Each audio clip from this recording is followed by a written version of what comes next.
Hello, in this video we're going to be talking about the basic economic order quantity model.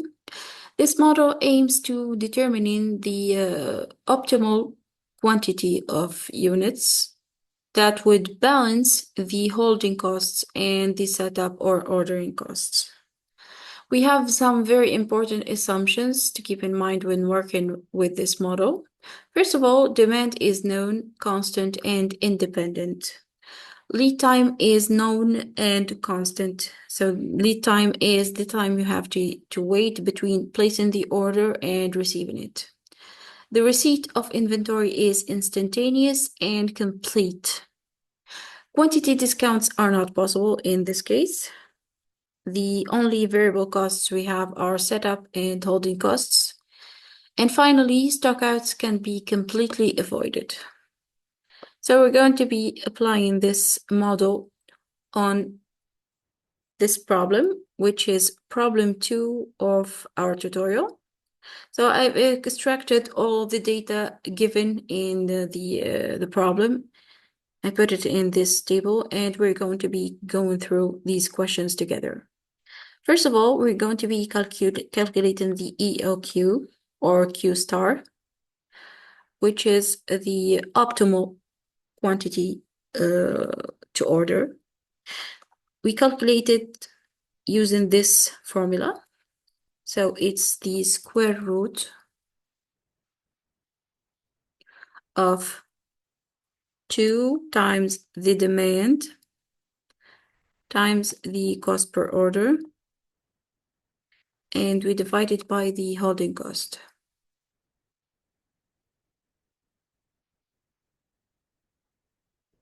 So it's 189.7, and it rounds up to 190 units. Next, we're going to be calculating the average inventory. So under the EOQ model, the average inventory is the economic order quantity divided by 2. So it's 95 units. Next, we're going to be calculating the optimal number of orders per year, or N. The optimal number of orders is calculated by dividing the demand by the economic order quantity. So demand is 6,000 divided by 190. So it's 31.57, which rounds up to 32 orders per year.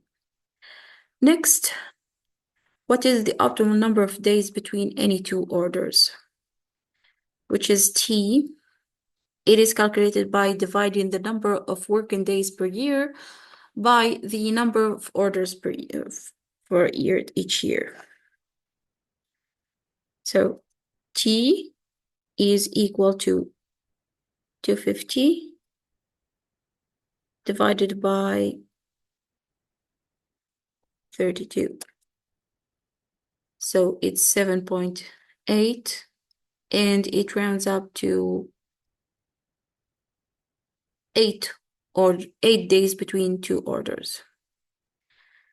Okay, so now we're going to be calculating the costs. We're going to be calculating the annual cost of ordering and holding inventory.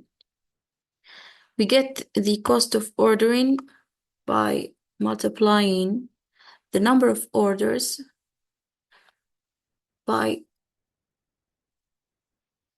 the cost of ordering. It's 960. Now the cost of holding, it's the average inventory by the holding cost per unit. It's 950. Now to calculate the total cost, we're also going to include the cost of purchases. So cost of purchases is the demand by the cost per unit, which is $100, $600,000. And we just, to find this total cost, we're just going to have to sum up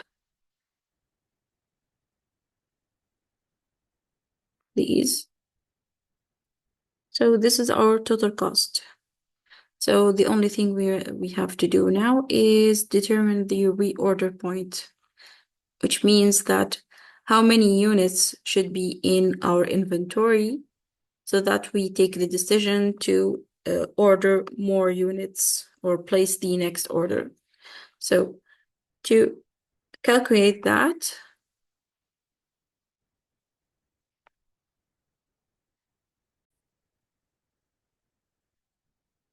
so this is the formula for calculating the reorder points, which is the demand per day multiplied by the lead time. We already know the lead time, which is 5 days. And we calculate the demand per day by dividing the total demand by the number of working days in a year. Okay, so it's 6,000 over 250, and we'll multiply it by 5. It's 120. So if we have 120 units in inventory, that's when we are going to place our next order. Thank you for listening. I hope this was clear. Let me know if you have any questions.